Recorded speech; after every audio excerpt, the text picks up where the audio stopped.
What's good, y'all? Welcome back to the Playmakers Corner podcast. This is episode 284 here, and we are continuing our season previews ahead of this 2023 Colorado high school football season here. By the way, I'm your host, Simon Villanos, aka Coach V, and on this episode, like all the other season previews, we're going to talk about 10 teams, and we're going to talk about what happened last year, graduating seniors, key players, and then we're going to predict the record for this upcoming 2023 season. On this episode, we have all 1A teams here, and I'm going to go ahead and just list off the teams that we're going to talk about here. We got 10.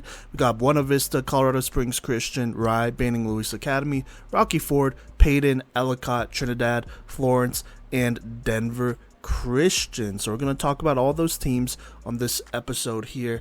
But before we hop into it, let me give a quick breakdown about how our predictions with this 10 teams, or how my predictions with these 10 teams went. So last year, we did the same thing. We did season previews, and we also predicted these teams' records. And so I'm going to go ahead and give a quick breakdown on how that went within this sample of 10 teams on this episode.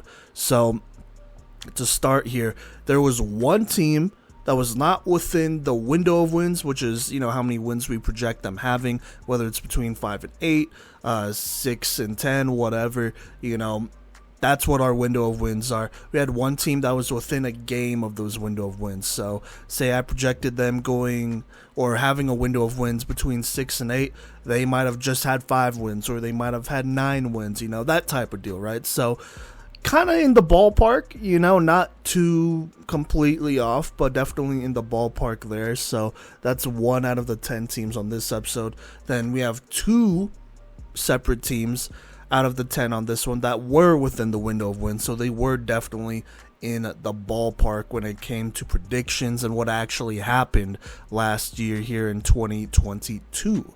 And then moving on from that, we have 2 more teams that, honestly, I was just wrong about. I was either too high on them or too low on them. We also had some breakout players or some players that didn't, maybe live up to expectations. And so I had 2 teams on this episode that I was just straight wrong about. So we'll talk about them here. And then this is kind of a little bit of a record here, but out of the 10 teams on this episode, I had 4 squads who I predicted the record exactly right. Maybe not game for game, but still though, record exactly right there. So I will take that. And there is one team, and I'm just going to say it's Denver Christian, that we did not cover in detail last year. I mean, we mentioned them when talking about other teams and whatnot, but they were an 8-man team coming up to 11-man, so we just felt like it was not going to be like, an easy way to go ahead and project how they're going to do an 11-man considering the transition and everything. So there you go. There are a total of 10 teams, all on the 1A level. Let's go ahead and hop into this one. Okay, so starting with Buena Vista here. Last year had a relatively, solid season. They went 7-2. I originally predicted them to have a window of wins anywhere between 8 and 10. I really felt like 8 wins was their floor. At the time that I did their season preview, they only had 7 games scheduled. So there you go there. But I had a really hard time seeing them lose more than 2 games. So, I would say I was still in the ball range here. I mean, they only played 9 games in the regular season. But still, though, this was one of the teams that I considered to be just outside the window of wins here, being 1 game outside of that. So I was still in the ballpark with this prediction here. So there you go there. They were originally supposed to play Monte Vista, but I guess that game got taken off the schedule, or at least on Max Preps, it got taken off the schedule. So it's a little bit interesting, but that did affect, obviously, my prediction there. And then they pretty much won every game I expected them to last year, which I'll talk about here more in depth in a little bit, except the 2 games that they didn't win were the Gunnison game, which they lost 21-20, and then the Lyman game, which was not close. They lost 50-13 here. So there you go. Also, they beat Centauri 24-18, who wasn't on the schedule earlier, as well as Cedar Ridge 41-20, who were also not on the schedule. But let's talk about last season real quick and recap it. To start the season, they beat Salida 26-16. Then, like I said, they beat Centauri 24-18. That was a game without Devin Brady, I'm pretty sure, though. So there's that. Then they went on that 2-game losing streak, like I said, against Gunnison and Lyman, but bounced back, beating North Fork, Meeker, Roaring Fork, Olath here, just blowing them out. I mean, these weren't super close. I mean, Meeker was a 41-29 game, so that was the closest one. Other than that, most of these were blowouts here. Would beat Cedar Ridge at the end, 41-20 to end the regular season, and then they head into the playoffs where they hosted Colorado Springs Christian at home, and kind of got surprised. It was an upset. They got upset straight up and lost at home 21-18 here, getting bounced in the first round, which, I mean, we didn't expect that to happen, obviously, here. I didn't expect that to happen, but I know me and some of my co-hosts here, Cody and Gideon, they definitely were surprised when that happened, as we all felt like Buena Vista was a contender, playing so well throughout the season, and then just fell short there. So there you go there. And it's tough because Buena Vista is going to be losing some pretty important pieces, starting with their 3-year starting quarterback, Hayden Camp. He passed for 927 yards, 9 touchdowns, 7 picks. But he also rushed for 771 yards and 10 touchdowns there. As the offense was not as efficient as it probably could have been, they definitely had their struggles early on here. And so that kind of affected some of the numbers here, which were, still fine. They were still good, but, it could have definitely been better. And obviously, they did not go as far as they wanted to. But Hayden Camp, he's been a great quarterback for them these last couple of years. And so that's going to be a tough one to lose.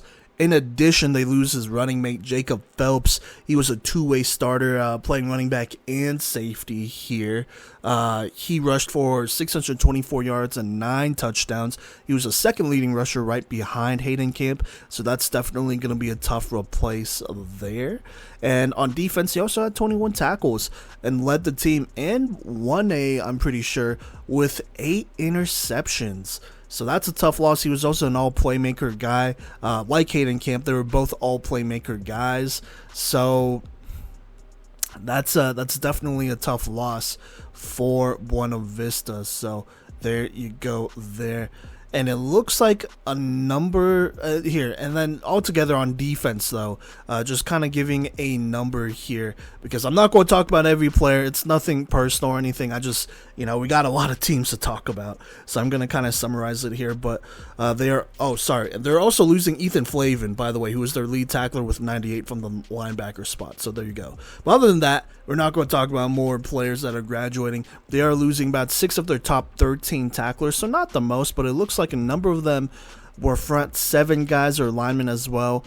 At least 2 of them were linemen, I want to say. One of them also including Kent Putman. So that's going to be some tough size to replace up front there. So there you go there.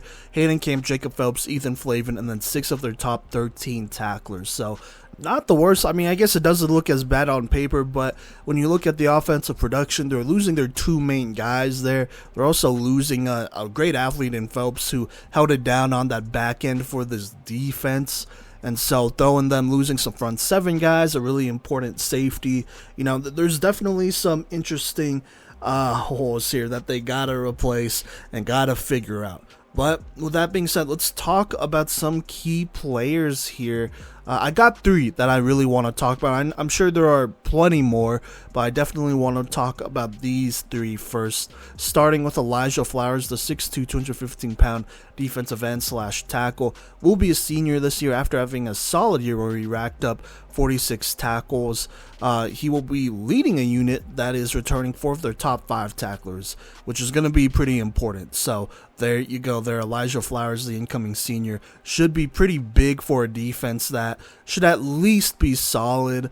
I don't know how good they can be. They could probably at least be a top 15 1A team or 1A defense here. So there's that. You're returning some experience. You still have some size here with Elijah Flowers. That'll be big. Another guy that's going to be really important, I think, is Caleb Camp, who is the brother of Hayden Camp. In his first year on varsity as like the lead receiver, he was an all-playmaker receiver for us, and he caught 32 receptions for 505 yards, 7 touchdowns, while also tagging on 26 tackles on defense.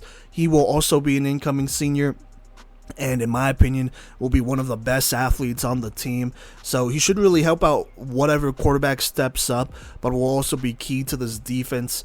There might be a world where we, maybe get some snaps at quarterback as a Wildcat QB, or, they just make him the starter.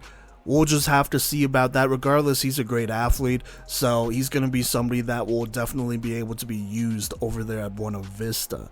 And then another player, the last one that I want to talk about here before we talk about this schedule here, is Trey Cardwell. He's listed as a QB, so things will get interesting, but he was the third leading rusher last year as one of their backs with 37 carries for 241 yards and 3 touchdowns. I kind of think he'll be the workhorse for them this year as far as just getting carries, and I think he'll be a solid option. I like his game, and so he will be an incoming junior, so still pretty young here. We'll just have to see what happens, but this Buena Vista team I think is going to really rely on their defense, and then on offense, it's not going to be easy to replace a Hayden Camp, especially because he was a 3-year starter. So, things are changing, and you got to find a way to evolve with that. And so we're going to have to see what they do on offense, but they do have 2 really good athletes in Camp and Cardwell, who you kind of just got to feel and think that they're going to figure it out, right?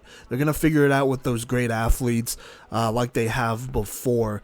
It's really hard not to when, even if it's not going as smoothly as well, you have a defense to lean on too. So there's that. So altogether, not the worst for Buena Vista, but still some changes here moving forward. And so with that being said, let's go ahead and talk about the schedule here. To start, they play Salida. I think that's going to be a win for them, but this may be a closer game than last year. I trust this defense to really figure it out. With Salida, they won't have Drew Johnson as he's graduating, and so I wonder where this Salida offense will be at without him, because they really leaned on him. And so we're just going to have to see what happens there, but I like this defense against Salida's offense.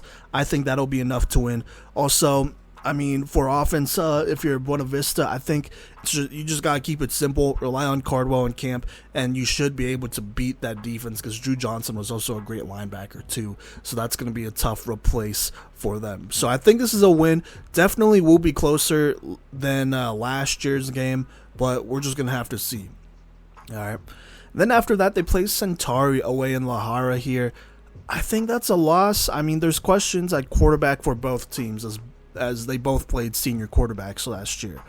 But Centauri does return Devin Brady, who got hurt early last year, and he's looking for a bounce-back season. And Centauri also returns Chaz Holman. They also return 2 of their top tacklers, who are 100-plus tackle guys. This is not going to be an easy team to beat here. So I'm going to give this one to Centauri. I like what they're returning more. I feel like they're really just going to feed Devin Brady here. They're going to feed Devin Brady. And, if you remember his little sophomore season from 2 years ago when they won state, he was electric, right? He's not an easy guy to stop, though in a pretty experienced defense as well. I think this Buena Vista team might struggle in only their second game here, and I'm looking more at the offense than the defense when it comes to that. So there you go. Then they play Gunnison. This is a tough squad, I'm not going to lie here. They only lost to them 21-20. We're going to talk about Gunnison on this episode, I believe. Or no, sorry, we're not going to talk about Gunnison on this episode. It'll be on next week's episode. But they're a tough team. They run the ball, control the pace, all of that great stuff. I couldn't find stats on defense for them, which is really annoying. Actually, it looks like their stats in general are just incomplete, so that's not great. But I kind of feel like Buena Vista will go ahead and win this one. I think on defense, they have enough playmakers to stop their run game. So, you got to lean on that. I mean, I think going into that week, you just got to be like, hey, defense. And by the way, this isn't another away game to go play Gunnison. But I think, anyways, you got to talk to your defense, be like, hey, we got to lean on y'all. We really got to stop this run game. I don't think they could pass it like that, so that's one less thing to worry about. And so if we're just talking about size versus size here, I like Buena Vista a little bit more. Now, offensively, you can make mistakes, and it's going to be a little tough here playing Salida, Centauri, and then Gunnison in your third game here. So I really can't see this going the other way, but I'm going to trust this Buena Vista defense to find a way to get it done. So there you go. Then they play Lyman. They're not going to win that game, unfortunately, there. Following that, they play North Fork. I think that's a win. Cardwell last year, Trey, he had a big game against this squad. And I kind of expect the same, but I also expect North Fork to take steps forward. They had some injuries.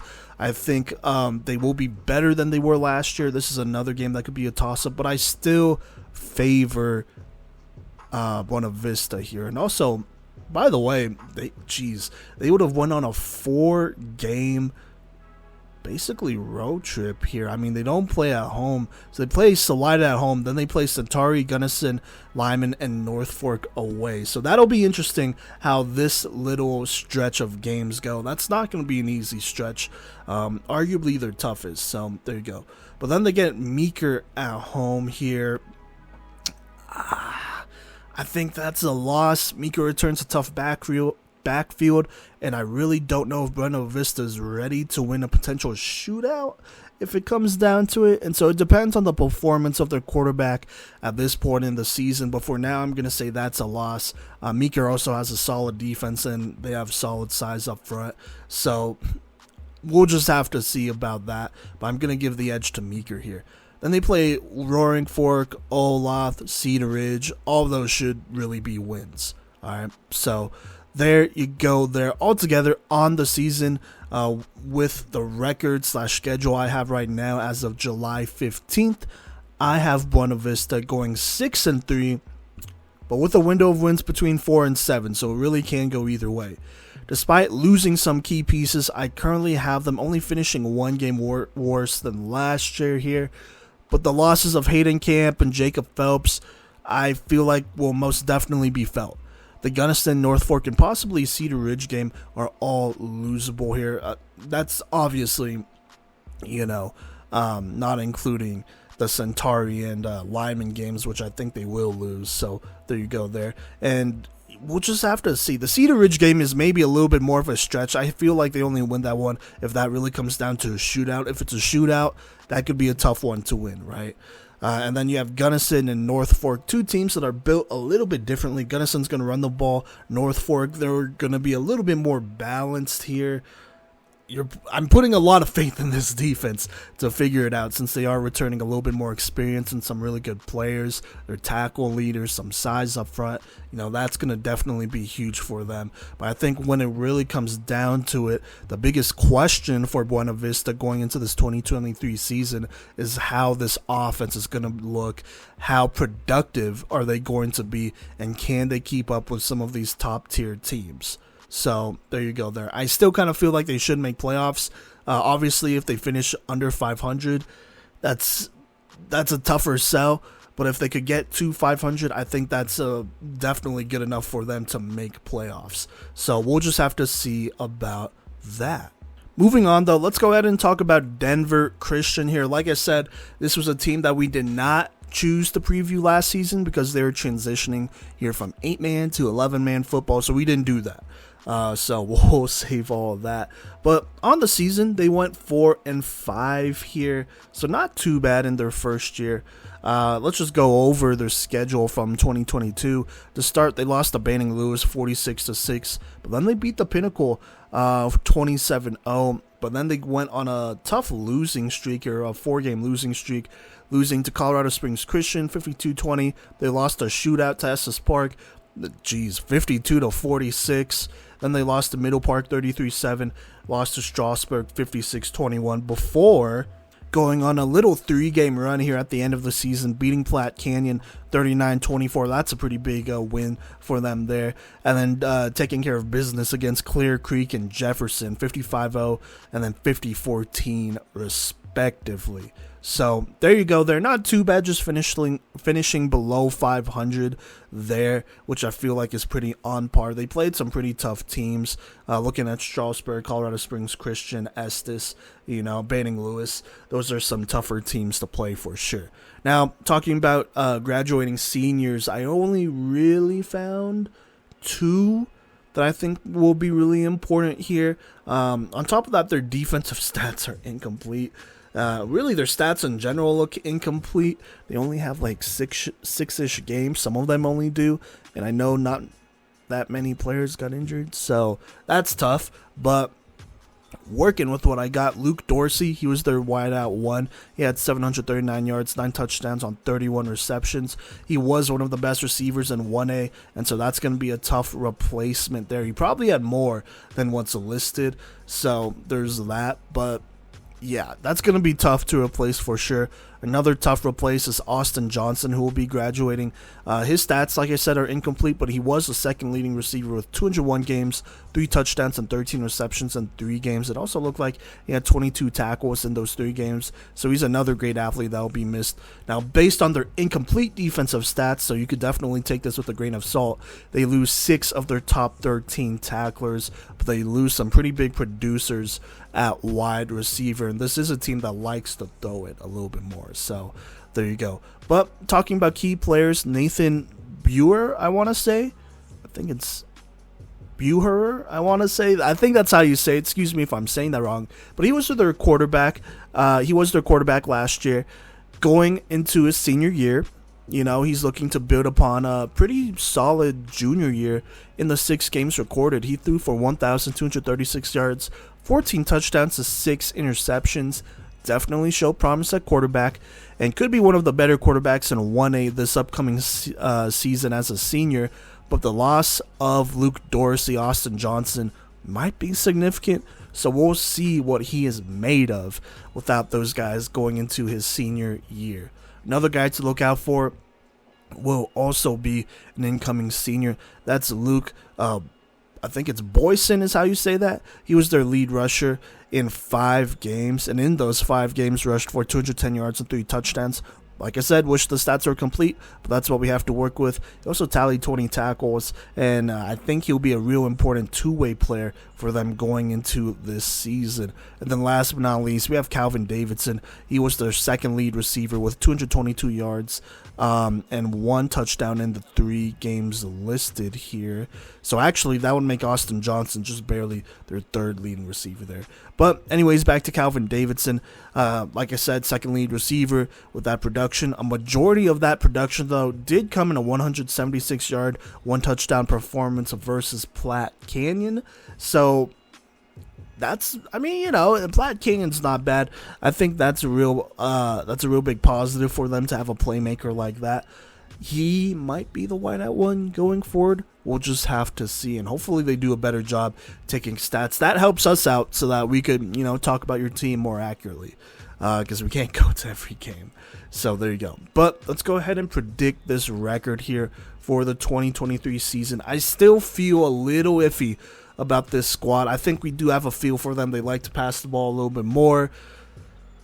They may not be the biggest team up front, and so with all that being said, that's what we got to work with going into this 2023 season, where they open up against Banning Lewis Academy. This is an away game here. I think that's a loss. We'll talk about Banning Lewis later in this episode, but they got a lot of weapons, and they're returning a lot of players. That's a real tough game to win. Then they play the Pinnacle. They'll be losing one of their best playmakers in Noah, the running back, who was an MVP candidate for us, so I think that should be a win. Following that, they play Colorado Springs Christian. Might be closer, maybe, as they lose a lot of playmakers and a good defense there, which we'll talk about later in this episode. But they return their quarterback, Jace Velasquez. If it comes down to a shootout, I think I like Jace a little bit better. I think that's a loss, so there you go. They play Estes Park following that. This is another game that could be a shootout, but they return their quarterback and some good receivers. I think that'll be a close loss, but I would not be surprised if they won it. I think the better quarterback performance wins that game just straight up. So there you go. But then they play Middle Park. I think this is another winnable game, more so than the Estes or Colorado Springs Christian game. But with the guys they return, Middle Park, that is, I just kind of doubt that they will win that one. That one could definitely go either way, though. Wouldn't be surprised if that's a dub. So there you go. Then they play Strasburg. That's a loss. They play Platte Canyon. They're losing their quarterback. So I think that's a win for them, along with Clear Creek and Jefferson to end the season. Both of those should be wins. So once more, I have them going 4-5 here. Maybe the Middle Park game will get them to 500. So there's that. But I have them with a window of wins between 2 and 5. I could see them getting to 500. It'll be interesting to see what happens. I don't think they're going to finish over 500. That would mean they'd have to be either Colorado Springs Christian, Estes, or Strasburg. I don't think they're beating Strasburg. Estes, maybe. Colorado Springs Christian, I think, could be a good bet there. But we'll just have to see about that. I could also see them losing a lot of closer games here, which would also be tough. But kind of tougher to get a vibe on this team. But I think this is the correct range with what we have to work with. So there you go there. All right, now let's go ahead and talk about Rye here. So last year in the regular season, went 8-1. I predicted the record at 7-1 and gave them a window of wins of 6-8. So I was pretty close here, just a game or two off here. So there you go. There, I predicted their season almost exactly correctly, at least the regular season, except for Banning Lewis Academy and Colorado Springs Christian. I think I might have had, let me see here. I'm pretty sure I had them losing to Banning Lewis. And yeah, I don't know if Colorado Springs Christian was listed yet when I did this. So there you go there. But let's go ahead and talk about their season last year to start off. Got a close win against Manitou Springs, 28-20, but a win's a win against a two-way squad.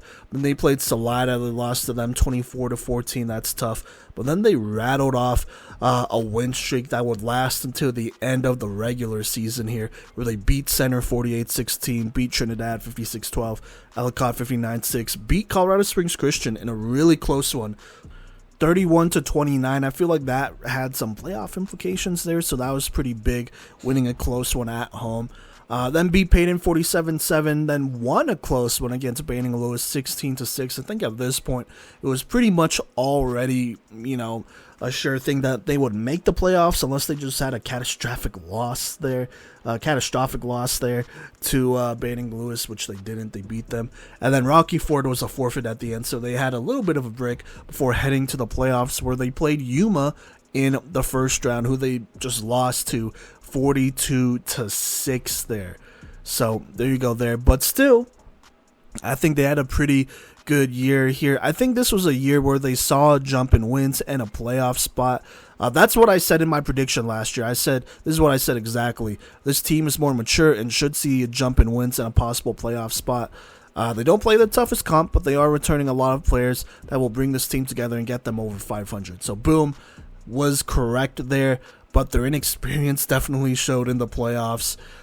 So with that under their belt, they go into next season here. But before we talk about that, let's talk about some graduating seniors, including Caleb Hearn. Only played 6 games here. It looked like he might have gotten hurt at some point, and so that might have been a little bit of a game changer too. It's never good when you lose one of your more experienced players, but in the 6 games, had 348 rushing yards, 3 rushing touchdowns on defense. Also had 21 tackles and 3 sacks there.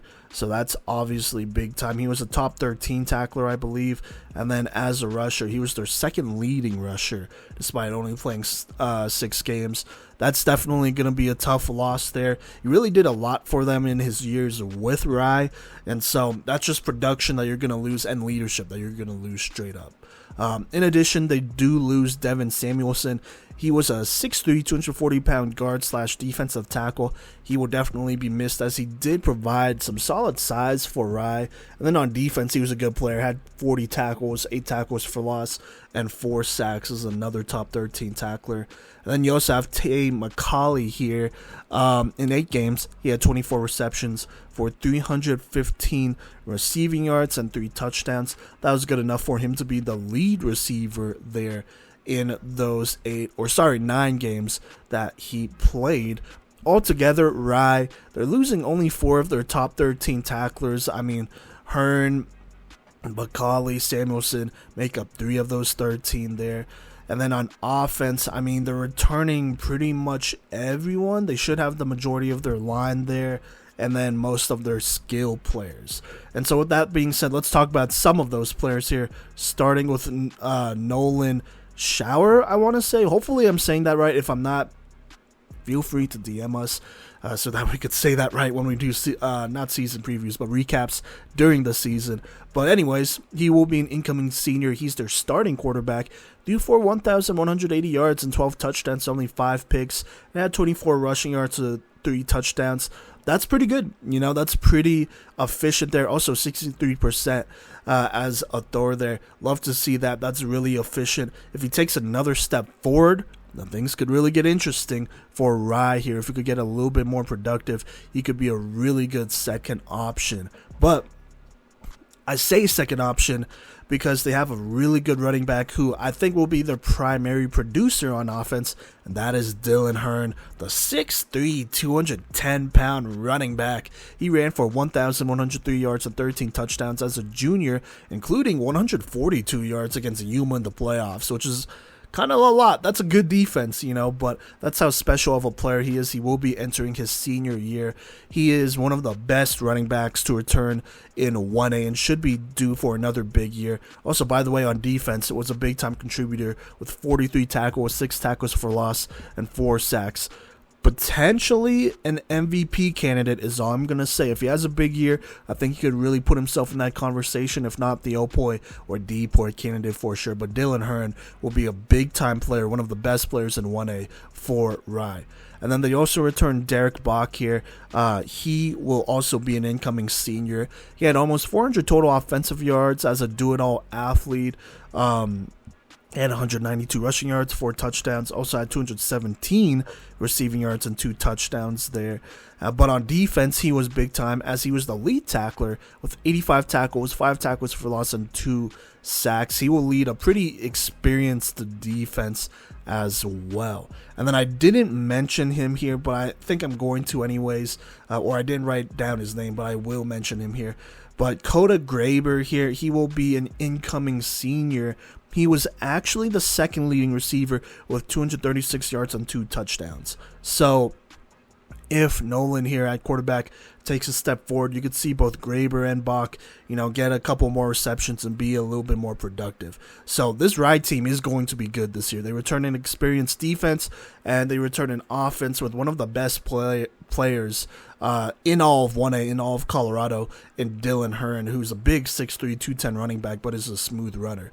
So there you go there. Let's go ahead and predict this season and the record here for 2023. All right, so to start, they play Manitou Springs here. Will be one of the best games here to start the season here, but I think Rye returns a little bit more than Manitou, and I trust that to be the edge and the difference here. I think that's a win, plus that'll be at home. Following that, they play Salida away. It could be a closer game than last year, but who knows? It probably could go either way. I still have Rye winning this one, though. I know last year this was a loss, but with Salida losing guys like Drew Johnson, I think they could definitely beat them here. Then they play Center, Trinidad, Ellicott, all wins. Easy wins there. They play Colorado Springs Christian. This will be away, but I feel like Rye returns enough players where if they get into another shootout, I trust them to come out on top because, well, we'll talk more about Colorado Springs Christian later on this episode here, but they are losing a lot, on both sides of the ball. So I just kind of feel like Rye should definitely win this one. Then they play Peyton. They really shouldn't lose to them. I think their biggest challenge of the season will be at home, though, against Banning Lewis Academy. and I think that might be a loss here. I'm going to give them this L here in the season, but chances are they are already in a good spot by the end here, because this is a game that takes place like late October 20th.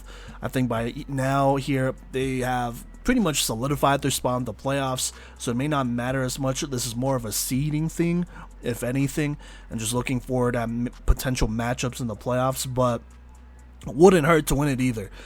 Definitely can go either way here. I think they are going to lose it, though, so there you go. But if their season hasn't been as good coming up to this point, this might be a must-win game to make the playoffs, just going to say. Then they play Rocky Ford, that's a dub. So altogether, I have Rye going 8-1 this 2023 season with a window of wins between 6 and 9. Nice. Rye should be a tough squad this year with an experienced defense returning and a backfield of Shower and Hearn, who will be entering their senior years ready to make some noise. These are two guys who have a lot of experience. You know, they have multiple years of varsity experience for Rye, so I think that's going to go a long way for them, and they are proven producers, so there you go there. And then on top of that, you add an experienced defense that you should be able to lean on as well. So there you go. Now, the Manitou and Salida game will be important for them to win, since they're not exactly playing the strongest comp this season. So if they could win those 2A games there, I think that puts them in a really good spot here. Or I think Salida's 2A. Let me check real quick. Sorry, yes, they are 2A. So if they win both of those, that puts them in a good spot as far as RPI rankings go and whatnot, because obviously, you know, when you beat teams that are in a higher classification, that puts you in a better spot to make the playoffs. And considering they play teams like Center, Trinidad, Ellicott, Peyton, Rocky Ford, who all I don't think are going to make the playoffs and are probably going to be some of the worst teams in the league, that puts a lot of pressure to win those two games. Colorado Springs Christian would be a really quality dub to add on as well. And then I think Banning Lewis Academy, if you can get that win, would be a big time win as well, because there is a situation where if you lose one of those games, Salida or Manitou or both, then you really need to beat both Colorado Springs Christian and Banning Lewis to make the playoffs, because it might come down between those two. So we're just going to have to see there. But I think this Ride team will be more than fine. I like how they're built. I like their players here. I think they're going to be in a good spot to not only make the playoffs, but potentially make a solid run. They shouldn't lose in the first round, I don't think. Depending on who they pull, we'll just have to see. But they really shouldn't lose in the first round if they take care of business in the regular season. Alright, but moving on, let's go ahead and talk about Banning Lewis Academy, one of the teams that we talked about a lot with Rye and some of these other squads here. Let's start with how the season went. They went 5-4, barely missed the playoffs. I was wrong. I predicted them to go 8-1 with a window of wins between 7 and 9. So I was just straight up wrong about Banning Lewis Academy. But here, hold up, before I already hear some people being like, oh, well, it's because you didn't do your research. Yeah, all right, hold up. You know, let's talk about how this 2022 season went here. All right, so to start out, I mean, they started out as I expected, beating Denver Christian, Jefferson, blowing them both out. Didn't expect both of those to be big, you know, like important wins or anything. They just took care of business there, right? And they were blowouts, like I did expect, though. I did expect that. But then they played Yuma. That was away. That's a really long drive. And I predicted that to be a close win because of the players Yuma was losing. But instead, they just got the brakes beat off of them. This was an embarrassing loss. I'm not even going to lie. You shouldn't have lost by that much. I get losing to them, but 49-0. That's definitely disappointing there, especially considering, you know, down the line, Colorado Springs Christian would barely lose to them they would barely lose to Colorado Springs Christian down the line in the playoffs. That's tough, right? Then they would go on play Bennett. I was at this game. They lost to them 40-32. They gave them way too many chances to win this game. Banning Lewis gave Bennett way too many chances. Just started out really slow in the first half on offense. Just did not do well. And, you know, there's only so much your defense could do, and they just couldn't, they couldn't close that gap. And by the time they kind of woke up in the second half here, they mounted a pretty solid comeback, scoring all these points, but just came up short, losing 40-32, unfortunately, to Bennett. So that's a real tough, gut punch loss there. That would have definitely put them in the playoffs if they won it. So there you go. But then they beat Peyton Rocky Ford as expected. Played Colorado Springs Christian. I was at this game again. This, once more, was a close game. They had multiple opportunities to win it. Came up short. Lost it 26-22. If they beat them here, I think they probably would have made playoffs as well. So that's another tough missed opportunity. Then they play Rye again. I think by this point, you already lost to both Bennett and Colorado Springs Christian. I don't know if I said this last year, but looking back, I think Rye, Colorado Springs Christian, Bennett, if you win 2 of those 3 games, you make playoffs, right? But at this point, they already lost 2 of those. So there you go. But they lost to Rye 16-6. So that's a 10-point game. That's another close one, right? So there you go there.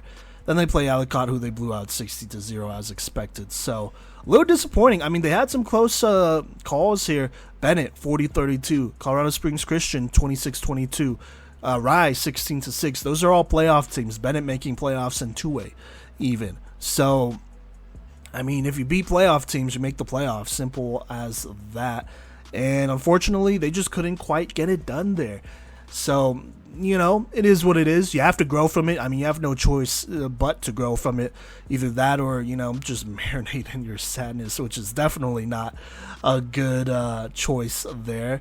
And so let's go ahead and talk about the senior that they are losing, because they're only losing one, and that's Nick Vigil, or Vigil. He was their lone senior on the squad that got significant varsity stats and snaps, these last couple of years. In 9 games, he had 25 tackles and 2 interceptions there. So, there you go. But he's been a mainstay of this team for a while. Other than that, everyone from last year's team is returning. Everyone. So let's go ahead and talk about some of the key players returning for Banning Lewis Academy. Look, there's a lot of players. I've said this before in the episode. I'm not going to be able to get to everyone for time's sake, but they return a lot of playmakers. So let's start with Chase Real here. He is an incoming junior, and he had a breakout season as a sophomore, running for 1,159 rushing yards and 19 rushing touchdowns, while catching 11 receptions for 123 yards and a touchdown. I think he's a star here in Colorado and will lead a talented group of players. I was just watching his film, and I'm like, man, he is good. He could be the best player in Colorado, if not the best player in 1A football, in my opinion.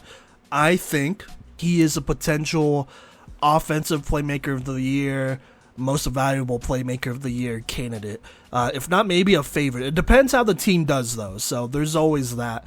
But I like for him to have a really big-time season this upcoming 2023 year.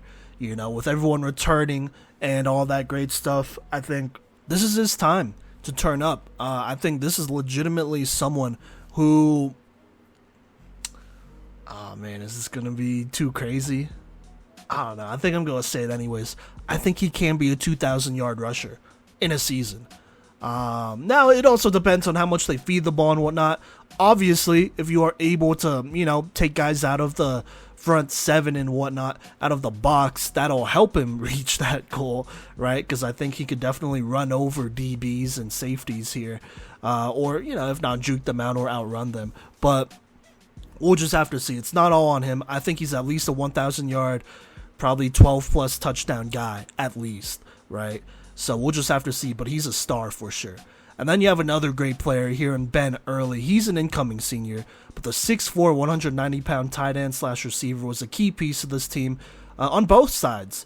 As a, receiver on offense and a linebacker on defense. On offense, he led the team with 23 receptions, 330 receiving yards, and 8 receiving touchdowns. He will be one of their primary receiving options, and I think he could really be a threat if given the ball more. He's a tall dude, and he has great hands, a great catch radius. if you get him the ball, he's going to make plays, especially in the red zone. I think he could be a huge red zone target. Would love for him to get over 10 touchdowns and also get over maybe 500 receiving yards. I think that's how good of a player he is. That's how great of an athlete he is. On top of that, they returned Joseph Biegovic, the 6'1", 180-pound athlete, will also be a senior. And he's kind of a weapon used for Banning Lewis in multiple ways here. It's really interesting how they use him. He's a little bit of their Deebo Samuel at times here. At times, right? And he was actually their second leading rusher with 535 yards and 4 touchdowns while catching 15 receptions for 95 yards and a touchdown. Definitely somebody to be accounted for here. On top of that, they also bring back Liam Kitzmiller. He is an incoming senior who tagged on another 419 yards and 4 touchdowns while catching 10 receptions for 127 yards and a touchdown. While he is a big part of the offense, he's also a huge part of the defense as he made his impact felt as a DB, getting 28 tackles and leading the team with 6 interceptions. Definitely a watch list guy at safety. At least that's where I have him there. So there you go. But, Ben Early, Biegovic, Kitzmiller, I think those are all guys who could also catch the ball and make plays. So we'll just have to see what happens there. And then they also returned their defensive line. I mean, they return everyone but Nick Vigil, right? But this defensive line, I think, is solid here, with led by big defensive tackle Braden Skinner here, the 6'3", 6'2", 280-pound DT. And then you also have ends Julian Latterman and Kareem Fudge. I think this defensive line, this group has size and talent. They need to be a little bit more physical. I'd like for them to be more physical and set the tone. I feel like in the Bennett game, I feel like they shouldn't have been dominated like that, letting them run the ball as much as they should, but it was what it was. That's a game that they need to take over. In the Colorado Springs Christian game, that was a game that Kareem Fudge kind of took over at the end there, and this defensive line played really well. So if they could do that against every team, against a Yuma especially, who really just runs the ball, that'll be big. If they can set the tone every single game, I believe they're a state contender, but we'll just have to see. And then they also returned Riley Dotson. He's kind of their glue guy and leader and linebacker on defense. He had 53 tackles. He's going to be a big-time returner for them. And then last but not least, they returned Sam Bell, and I really think a lot of how well Banning Lewis does this year lies on Sam Bell. He will be a senior this year, right? But last year was his first year starting, and he threw for 738 yards, 12 touchdowns to 7 picks at around 60%, a clip, right? So there you go there. He absolutely needs to step forward if this team wants to make the playoffs and make a deep run, because I think they can make a deep run. In the 2 games I watched against Bennett and Colorado Springs Christian, it looked like he was reading the field relatively well, but man, he just missed way too many throws. And those were both the winnable games here. I mean, he missed some throws that I felt like would have been touchdowns or would have been big chunk plays. Because once you get inside the red zone, you can really hand it off to either, Real, Biegovic, Kitzmiller, or even just throw it up to Ben Early, and you're going to score if you're Banning Lewis. And he just missed a lot of throws, and it's not bad play calling. He's making good reads, like I said, so he's seeing the field. He's just not making the plays, and so hopefully he takes that step forward, because if he does, I believe Banning Lewis can win state. Truly, even though they haven't made the playoffs in program history, I think they could win state, but they need to be tougher up front. I think that's one of the bigger things. They need to be tougher up front. Can't get dominated by smaller players. You can't. They have size up front. So you need to absolutely be savages and whoop them. That's where it all starts. You got to beat them there first. And then at quarterback, Sam Bell, he needs to be a 1,000-plus yard passer. And if he could throw for 20 touchdowns, that'd be great too. This team kind of reminds me of those Centauri Falcons from 2 or so years ago. And so if he can do that, that'll be huge for Banning Lewis Academy. But that's a big if. We'll just have to see. You just kind of got to assume that they put in the work over the offseason. They are better and are able to do that. All right, but with that being said, let's go ahead and let's talk about this upcoming year. They would go ahead and play Denver Christian to start. That's dub. Talked about them earlier. I think they got more weapons. Same with Jefferson. That should also be a dub. There you go. Then they play Yuma. this time at home, they don't have to make that long trip. This really should be a win here, especially since they will be at home. Last year was embarrassing. Did not play as well as they could have, I feel like. Look, in this game, you just cannot get out hit. And if they don't match that physicality, then, the rest of the season can easily go how it did last year. So I think this will be a really telling game, but I'm going to give them the dub here because I think they are way better than them. Then they play Bennett. This can potentially be a closer game, but I definitely think they should win it. Bennett loses a lot of guys, right? So, like the Yuma game, you cannot get out hit. You need to engage in the hitting. You need to out hit them. Plain and simple. Then the rest will fall as it should, right? So, it's going to be a brawl in the trenches. I think the Yuma and Bennett game, those are gut check games. You know what they're going to do. They're going to run it. They're going to hit you. They're going to play great defense, and so you need to match that energy if you want to go farther this season. Those are key to their season. Then they play Rocky Ford, Peyton. Those both should be dubs. Colorado Springs Christian, we'll talk about them later in this episode here. I really feel like this should be a win because Colorado Springs Christian loses so many players here. But this feels like a trap game. I'm not going to lie. If they lose this one, I don't know if they make the playoffs. I'm going to be honest with you. Unless they beat both Yuma and Bennett. I don't know. We'll see. We'll see. Maybe they still make the playoffs, even if they lose to them. But I really feel like they should be able to beat them. So there you go. Then they go ahead and they will play Rye after that. Just talked about them before here. Like earlier on in the last segment. I think that's a dub, but this will be a good game. It can go either way. Plus, they're playing away too. For both teams, this will most likely be a key game to really secure their spot in the playoffs. I think at this point, if both teams haven't secured their spot, a win here would do that. And so I think they win it here. Last year's game was close. I think this year, if Sam Bell takes a step forward, if the defense is a lot more physical and takes a step forward, this really should be a win. I think even if it comes down to a shootout, they should be able to outshoot them. So there you go there. But that'll be another key game there. Then they play Ellicott, which should be an automatic dub.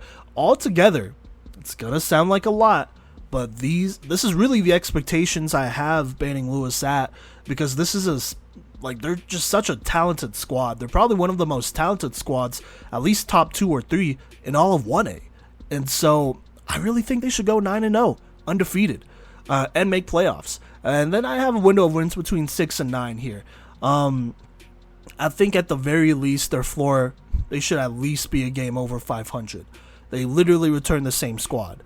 So it feels like it's fair to assume they should win at least one more game than last year, assuming everyone got better, right? Now, anything less than one more game over 500, I think is a disappointing season, because I really think they should be playoff bound, and it really just depends how they handle physicality, as it felt like there were times when just inferior teams just out-hit them, like a Yuma, a Bennett, a Rye, and that led to major losses that were close but shouldn't have been losses. In addition, Sam Bell needs to play better. He has way too many weapons for him to not be that good. And it's time for them to figure it out. They've been around just for a couple of seasons. They've really built a great team here. They've developed a great team here. It's time to make the playoffs, and it's time to win a couple playoff games. I know it's a lot to ask. I think you got to focus on making playoffs first. But after that, here we go. It's on. We'll just have to see what happens here. All right, moving on to Rocky Ford. This will be a little bit of a quicker segment here. Finished 0-9 as expected. They added 2 more games here, but I didn't have them winning any games. So there you go. This was one of the teams that I predicted the record pretty much exactly correct here. Even though I didn't have, technically, right? I didn't have them losing 9 games. I had them losing 7, but that's what was on the record at the time. I still didn't think this team was going to win a game. That's kind of just where this program was at, and it just wasn't really close. I mean, the most points they scored was 18 against Ellicott and Del Norte. So I think the Ellicott game was the closest one, 28-18. But to lose to a team that is coming back after like a little hiatus, That's crazy. So there you go there. Let's go ahead and talk about graduating seniors, as they do lose a really senior heavy team here. Benny Gonzalez, he was their lead rusher with only 94 yards on 86 carries, but he was also their lead receiver with 111 yards. Led the team in tackles though with 58, and was an interception leader with 3. Tough athlete to lose. They also lose Joshua Smith here. He was their lead receiver, actually, which was actually really big time. He had 22 receptions for 510 yards and 6 touchdowns. Emerged as the number 1 option. He also had 43 tackles on defense. That's another tough loss. Then they lose Joe Zamora here. I thought he was one of their best athletes, or he was their best athlete. He was their second lead receiver with 31 receptions, 346 yards, and 3 touchdowns. Also had 28 tackles on defense. Altogether, they lose those guys on offense, along with 8 of their top 13 tacklers, including the majority of their skill players on offense. So, definitely a tough go here. But they do return 2 interesting players here. Aiden Cisneros, he's an incoming senior, threw for 508 yards, 4 touchdowns, so 14 interceptions. Had solid games, I guess, against Del Norte and Wiggins, but struggled throughout the season. If they could get something going, he will be at the head of it. Then they have an incoming sophomore here. He was a potential freshman of the year candidate, but I don't think we went that way. But that's Kaysen Van Dyck here. This incoming sophomore had 42 tackles on defense. He'll be one of the few returners for this defense. So there you go. Now, just looking at this next season, I'm going to be honest with you. I don't think they're going to win a game. I'm not going to go game by game because I just don't see a game here that they win. Yeah, so I have them going 0-9. They have Manitou Springs, Baden Lewis Academy, Colorado Springs Christian, Ellicott, Peyton, Rye, and Monte Vista now scheduled here so far. They're not going to beat any of them. I think they're probably one of the worst teams in the state. They're going to need a lot more than a couple players to step up. I think they need better coaching. They need better development. I think this is still a team that I feel like should step down to 8-man, to be honest with you. Maybe they'll be more competitive there, but who knows. So there you go there. That is Rocky Ford. Okay, moving on, we got Peyton here. I actually predicted the record exactly right here, going 3-6. I predicted almost every game of their schedule pretty much right here. It was a tougher year for sure, but let's just go game by game here from the 2022 season. Lost a tough one to Cedar Ridge. Also lost a tough one to Center, 28-20. Cedar Ridge was a 27-0 loss, by the way, but Center was a closer game. That could have been winnable, I think. It was also an away game, so that's probably one you want back. So there you go there. Beat Trinidad though, so that's good. They definitely should have beat them. Lost to Monte Vista 50-22. Still put 22 on them though, which is good because they were a solid defense last year. Then they lost to Banning Lewis 43-0. Beat Ellicott though 51-6, which is kind of an important game considering how close those two programs are. So there are players that are choosing between the two. That's a big dub there. Lost to Rye though, which we talked about. They're really good, 47-7. Beat Rocky Ford as they should on the road too, by the way, 41-0. And then they lost to Colorado Springs Christian 53-8. So altogether, not bad. They had a tougher schedule here. I'm not gonna lie. Monte Vista, Rye, Colorado Springs Christian, all playoff teams, right? And Monte Vista and Colorado Springs Christian both went to the semis too, so that's kind of tough there. You also have Banning Lewis Academy, who is on the cusp. Rye, they made the playoffs. Were bounced in the first round though. You also have a team in Cedar Ridge who's pretty solid out there too. A lot of playmakers. Tough passing offense, so there you go there. But, they finished as expected, though. Now, let's talk about some graduating seniors. They do not have too many here, as it was a pretty young team, but they have a couple. Starting with Reese Trumbo, he had 577 rushing yards, 8 touchdowns on the ground, and also had 15 receptions, 153 yards, and a receiving touchdown as their second leading receiver. Also tacked on 45 tackles on defense and was one of the few positive players on this offense. His production will definitely be missed there. Kind of wish he had one more year there. And then you have Caden Trim, one of the few seniors who tagged together 50 tackles and was really productive in the few games that he played. And then you also have Jacob Bushnell, the defensive lineman, contributed 42 tackles on defense, so that's some size that they're losing there, excuse me. But altogether, I mean, they're only losing 4 of their top 13 tacklers. Those 3 that I mentioned there were part of the 4. And, you know, they're losing a pretty productive player on offense in Trumbo, so that's obviously tough, but they return everyone else. So, with that being said, I think there are 2 players here that are going to be really key to their success this season. One is Lucas Boisvert here, the incoming senior. He's a standout defensive lineman, or at least I'm pretty sure he's an incoming senior. I'll make sure to check that real quick here. But Lucas here on the season yes, he is an incoming senior. On the season, had 63 tackles, 14 tackles for loss, and then led the team in sacks with 4.5. As expected, he took a step forward and became a force for them. Now, going into his senior year, he should be doing this again for Peyton with probably bigger, better numbers as well. Wouldn't be surprised if he got 100 tackles or something crazy like that and got over 10 sacks. He's a big-time player for them over there on defense. They also returned their quarterback here, Noah Martin, who struggled, at times, but his second year starting. I think this was his first full year as a starter. I think his freshman year, he didn't start every single game there, but as a sophomore, though, threw for 573 yards, 3 touchdowns to 10 picks. Also rushed, though, for 235 yards and 6 touchdowns, which isn't bad here. Look, he's not working with a lot here. When I looked through, some game film here, he looked okay. He looked fine to me, but you also need receivers to go make plays as well. You also need maybe a little bit of a better line here.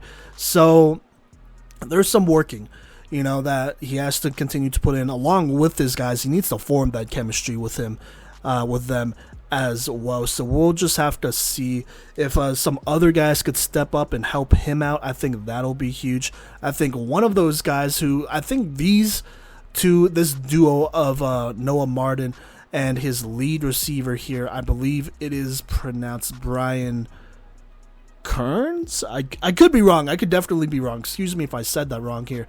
But he was their lead receiver with 276 yards on 19 receptions. If they could really get on the same page, then that could be a good starting spot there. He had no touchdowns last year, at least none that were listed. So there you go. But him coming back as an incoming senior should be pretty big for them. At running back, you lose Trumbo here. Noah Martin was your second leading rusher with 235 yards and 6 touchdowns. But the next guy here, I believe, is Colton Cobb. He's only a sophomore, but, or last year he was a sophomore, but he rushed for 126 yards, 2 touchdowns on 40 carries. Going into his junior year, he kind of provides a little bit more consistency here, continuity. That should be good for this offense as they continue to try to put it together. And then I was also told Landon Hadley would be a big part of this team as well. Only had 5 receptions for 30 yards on offense and then 64 rushing yards and 2 touchdowns. But, he could take a step forward as a senior like Trumbo did, as well as this team continues to work and get better. So, they were a really young team last year, had a lot of underclassmen, a lot of juniors. But going into this year, they should be a little bit more experienced, so should see some slight improvements going into this 2023 season. And so with that being said, let's go ahead and predict the record here. To start out, they host Cedar Ridge here. I don't think they have the firepower to go ahead and go toe-to-toe with them just yet. I think their defense will have to play top-tier football to stop them, which I think they can. I think this is a game where Lucas Boisvert could take over and stop them. But for now, I'm going to go with Cedar Ridge here. This should be a closer game, but, I'm looking at this team. They return their quarterback, all the receivers.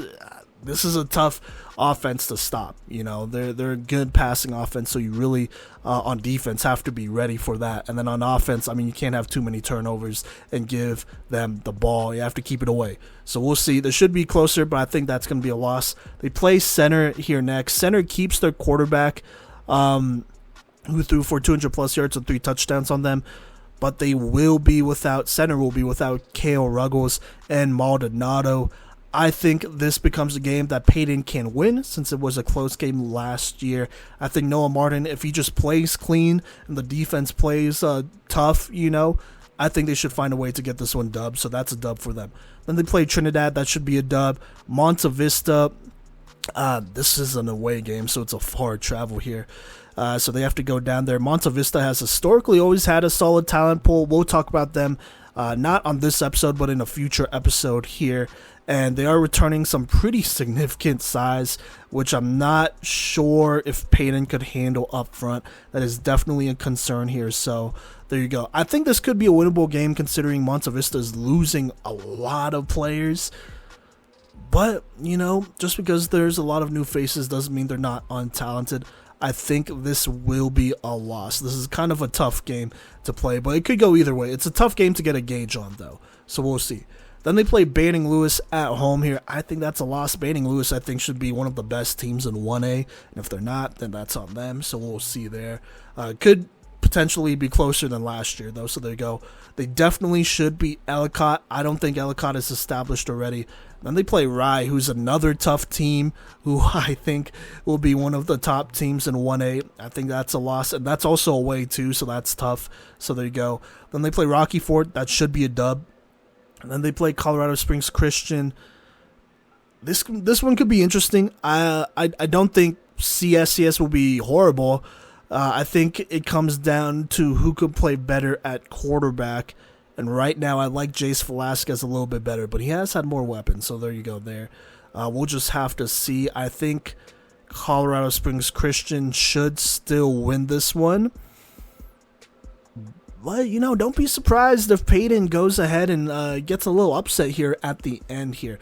Colorado Springs Christian loses a lot, but because it's basically at the end of the season, they would have the whole season to get ready, right? So that makes me really nervous too, so that's why I'm leaning that way. But altogether, I have Peyton going 4-5 with a window of wins between 2 and 5 here. So pretty similar to, I guess, last year. Obviously, with some improvements for sure. Just looking at this team here, they just need some players to, really have breakout seasons and do well this season. I think this is a team that could definitely go 500. Would not be surprised if they do that. But that would definitely mean having to win tough games against Buena Vista and Colorado Springs Christian on the road, which I think they can. Both teams are losing so much, like a ton of skill players, basically their entire defense. It can be done, but those are also teams that have historically replaced talent pretty easily. So we'll have to see about that. If they can win one of those, I think that's a really good indicator moving forward, though. And then I think center could be a toss-up game as well, but I still favor them. So there you go there. I think that's definitely a game they should be able to win, especially at home. Should definitely beat Rocky and Ellicott. I think this is a team that will have an experienced defense led by Borvert here. And hopefully I'm saying that right. Sorry if I'm not saying that right. But we will see how good they actually are. I think the defense will be fine. Offensively, they're not losing too many skill players. They return a solid amount. But they are losing Trumbo, who was their most productive player, right? So I think this puts a lot of pressure on Noah Martin and the rest of the guys to, kind of figure it out at this point.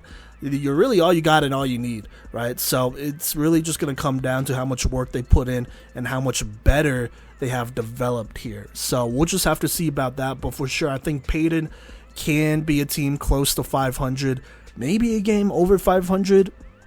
But I think close to 500 is a solid mark to be at, just missing the playoffs here.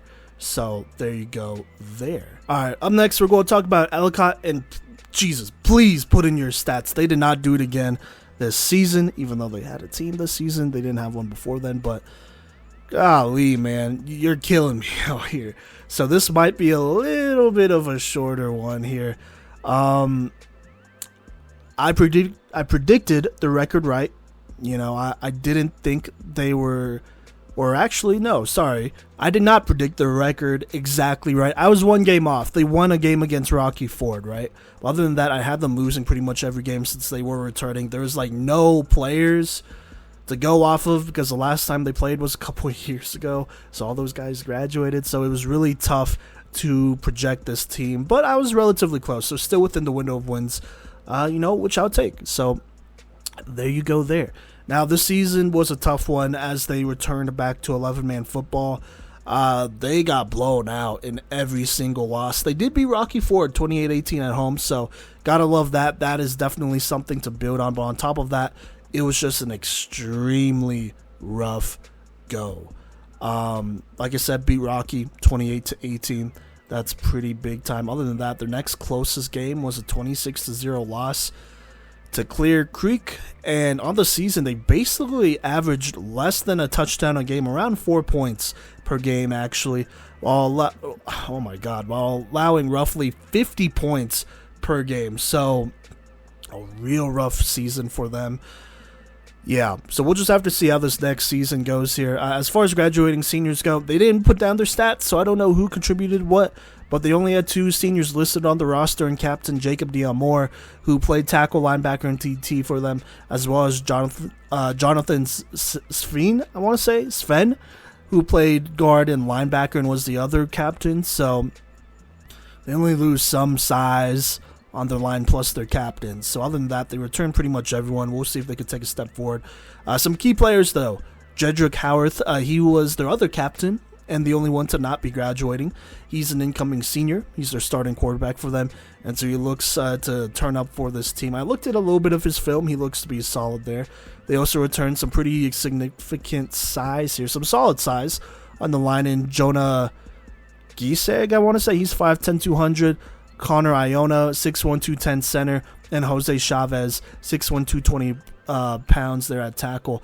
For 1A, that is pretty solid size for some linemen, and I think that will be a strength for this team. So you got a quarterback, right, who's all right, and you have a line. I probably should win a couple of games here, but that's really all I could say here, as they didn't record any stats, so I don't know what to say here. It is what it is, right? So looking forward towards this 2023 season here. They go ahead and play Grand Valley. I think that's a loss. They don't have a great identity or a true identity on offense or a defense that can make a ton of stops, and I don't know if they're there yet, so there you go there. Then they play Clear Creek. Their freshman quarterback, Jacob Young, torched them last year. He returns. That's not a game they're going to win. They're not going to beat Ray. They're not going to beat Estes Park. They might beat Trinidad here, though, who I'm going to talk about later. I think, like the Rocky game, this is a team that they could definitely beat, one of the worst teams in the league. So I think this could be a win here. So that could be big. I think they're definitely bigger than them. So if they don't beat them, I don't know what to tell you. Then they play Rye. No, that's not a dub. Peyton's not going to be a dub. Rocky Ford should be a dub since they lose some good playmakers. Well, Ellicott retains most of their squad, so that should be a win there. Then Colorado Springs Christian and Banning Lewis Academy to end the season are tough. Those are both losses. So my predicted record for Ellicott is 2-8 with a window of wins between 0 and 2. I really think they could beat both Rocky and Trinidad, but if those games are close, they could go either way. Who knows? But I like their size better than those teams, Rocky and Trinidad. So I think that kind of gives them the edge here. Other than that, I don't know who on their schedule they can beat. They're going to need some significant improvements moving forward. And before I move on, please, Ellicott, put in your stats. This goes a long way as we cover a lot of teams. So there you go there. All right, up next is Trinidad. This is going to be another pretty short one here. Last year didn't win a game, as I predicted, went 0-9 as I thought. There were no close games all season. On top of that, they did not put in any stats, so there's that. Didn't have any seniors listed on the roster, but they didn't have many players listed in general, so there you go. Key players, I mean, somehow it gets worse because nobody kept stats. Also, there hasn't been updated film in like years, so it is what it is. Predicted record, I think they're going to go winless again. I don't think there's a team in 11-man football they could beat. Maybe Rocky Ford or Ellicott, we will see. So I'm going to give them a window of wins of 0 to 2 here because they do play both of them here. And if those 2 wins do happen, it's against those 2 teams. But I really feel like they are not going to win those. So there you go. There's Trinidad's season preview. Moving on, though, we have Florence here, and they were a pretty good squad here in 2A last year. I technically predicted their record correctly, as I only had them losing one regular season game. They went 8-1 in the regular season, despite me having them go 6-1. But that's because they added two more games here on their schedule. Once more, the schedule is not complete as of July 15th, so it might be a little bit off. But hey, it is what it is. So there you go there. And so on their season, let's talk about last season here real quick. To start, they played Lyman, lost to them 20-3. That's probably a winnable game. I kind of thought they could have won that one, and then they didn't. But hey, it is what it is there. So they go on and play Centauri after that. They got better, beat them 29-7. Of course, they didn't have Devin Brady though, so just keep that in mind. So I think maybe that could have went differently if they did. Beat Pagosa Springs kind of in a close one, 22-19. But then went on, blew out Forge Christian 48-7, blew out Lamar 36-0, blew out Manitou Springs 60-0, 39-0 against Woodland Park, 42-20, a little bit closer against Alamosa. That was a big one for them to win there, really solidifying their spot in the playoffs. Then they beat La Junta away 43-15 to end the regular season. Went to the playoffs, played Rifle, and just in a shocking fashion, lost to them 14-7. I really don't think that was a game they should have lost. So definitely a little bit of a disappointing season. Regular season went as good as you could want. Playoffs, not so much. So that's kind of been a theme. They've lost a lot in the playoffs early, so that's not really good. But, either way, let's go ahead and talk about some of the players they are losing, because they are losing a very talented group here, starting with Levi Paxton, the 6'4", 190-pound quarterback, threw for 1,132 yards, 16 touchdowns to 3 picks, while rushing for 477 yards and 7 touchdowns. He was one of the engines to this offense and was a multi-year starter. He will move on to play on the next level, and so he will be missed. It's always good to have continuity, but when you lose a great athlete like him as well, that's a little bit of an extra blow there, so they're going to have to work around that. They also lose Lincoln Nix, who was a big part of this offense. The 5'10", 180-pound running back was their lead rusher with 1,093 yards and 9 touchdowns. He was also their second leading tackler with 72 tackles and 9 tackles for loss. In addition, they also lose Josiah Cornwell here, the 6'4", 220-pound defensive end tight end. He was their lead receiver with 429 yards and 7 touchdowns on only 21 receptions. Also had 44 tackles, 17.5 tackles for loss, and was the sack leader with 6, and also forced 6 fumbles too. So there you go there. Altogether, those are some of the main guys. I'm not going to go player by player here, but they are losing 9 of their top 13 tacklers, including their top 3 lead tacklers. So altogether, this defense is going to be hurting, trying to replace everyone, while their offense is losing basically all of their main producers, their lead passer, rusher, and receiver, along with some linemen. So this is an extremely talented group that they are graduating. But likewise, they still have some very talented players over there still who are looking to figure this out. Starting with Gage Goodall here, the 6'3", 185-pound incoming senior, was one of the best athletes who tagged on 30 tackles and a team-high 6 interceptions. I believe he was an all-Playmaker guy for us last year, and so as a senior, he should be a key part to this defense returning, while potentially taking on a bigger role on offense. He is a great athlete, so maybe they just throw him in at quarterback and just be like, hey, we're going to run the Wildcat this year, or, he's another receiver for whatever quarterbacks that's on the come-up. He is 6'3", 185-pound with good athleticism, so there you go there. They also return, oh my god, hopefully I'm saying this right, and if I'm not, I apologize, but it's Lugi's Nuss, or Lugi's Nuss. Hopefully I'm saying that right. I feel like I'm just butchering it, and I'm sorry. But he was their second lead receiver with 18 receptions, 270 yards and 2 touchdowns. Also at DB, had 23 tackles and 7 pass deflections. Will be a key part of the secondary, returning, while also potentially another athlete who could take on a bigger role on the offense, as he is a very good athlete there. They also returned Tanner Rast here, incoming senior, contributed to the offense kind of in a limited way here, rushing 31 times for 195 yards, 2 touchdowns. He will most likely be one of the backs due for some more carries this season. Also on defense, he was one of the few returners with 58 tackles and 7 tackles for loss. So there you go there. And then last but not least, you have incoming senior Gunnar Bussetti here. He had 63 tackles, 15.5 tackles for loss, and 3.5 sacks on the line last year. He also started at guard on offense here. And so it's going to be a group of seniors. This group of seniors, I think, is going to help lead a very young group next year. Obviously, you have these 4 guys. I think they're going to be the main leaders for sure. But you know, you're going to need some young guys to step up and do well for them to find more success like they have before. But honestly, it's really not a bad core to work with, right? You still got some guys here. Now, looking at their schedule, it is incomplete. They have Centauri, Forge Christian, Lamar, Manitou, Alamosa, and La Junta scheduled. They will play Woodland Park because they are in their league, so I'm going to talk about them as well. But these are just the teams I have for now here. And I'm going to talk about them. I'm going to talk about just what I have here and then kind of try to project forward from there. But to start, they play Centauri. Centauri, they return Devin Brady, and if he can get back to form, which I think he can, this is a tough team to beat. I don't know if Florence has enough firepower to do it, losing the running backs and quarterbacks. They might, but I think I'm going to give this to Centauri for now. Then they play Forge Christian. That really should be a dub there. They lose some guys. Florence loses some guys. I still think they're more talented than them at the end of the day. So there you go.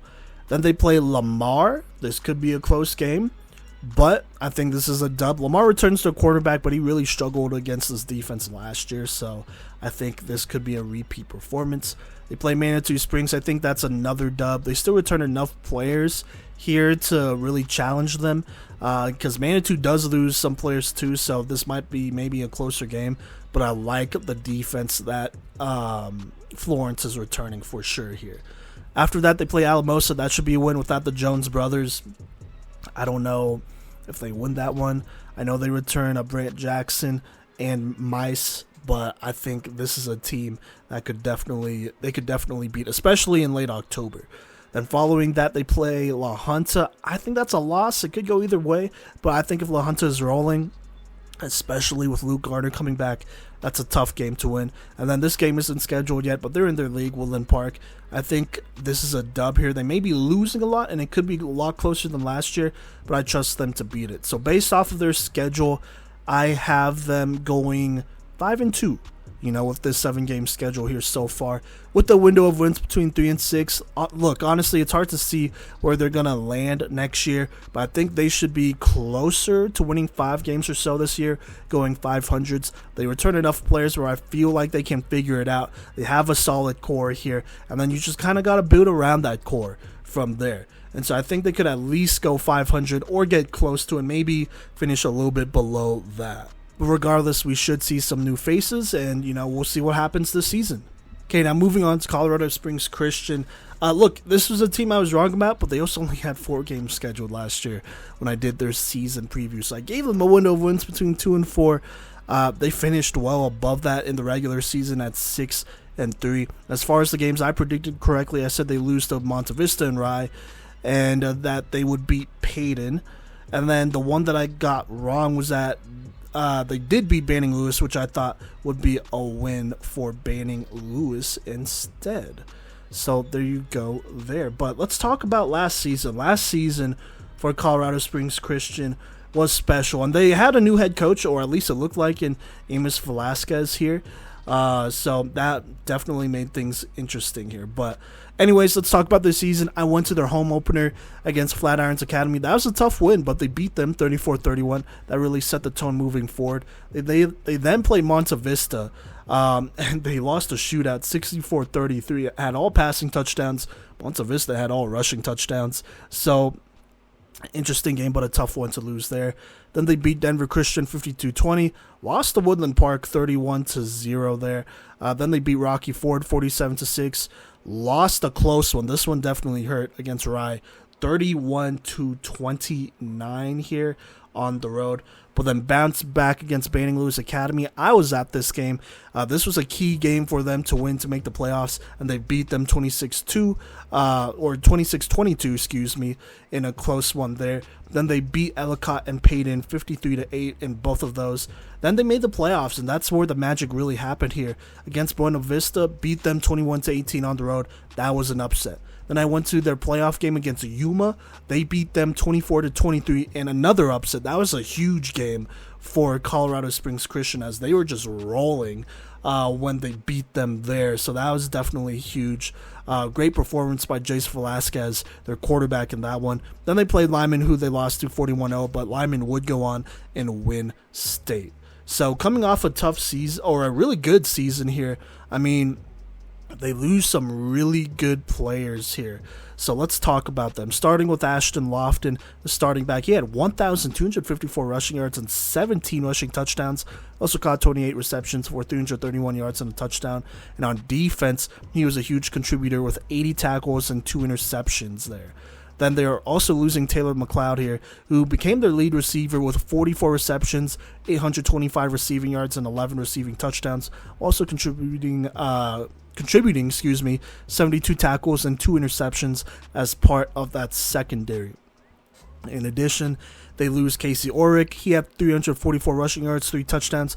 Also had 40 receptions and 728 receiving yards and 8 receiving touchdowns as the second leading receiver, and was a key part of the offense. And then also at outside linebacker was big with 95 tackles, 10 tackles for loss, and 2 interceptions.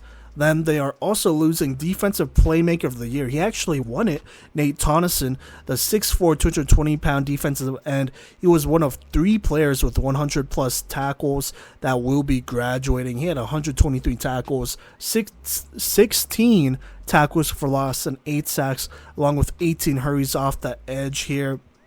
I mean, it's going to be hard to replace the Defensive Playmaker of the Year. So there you go. Those are just a couple players that I mentioned here. I mean, there were a lot, right?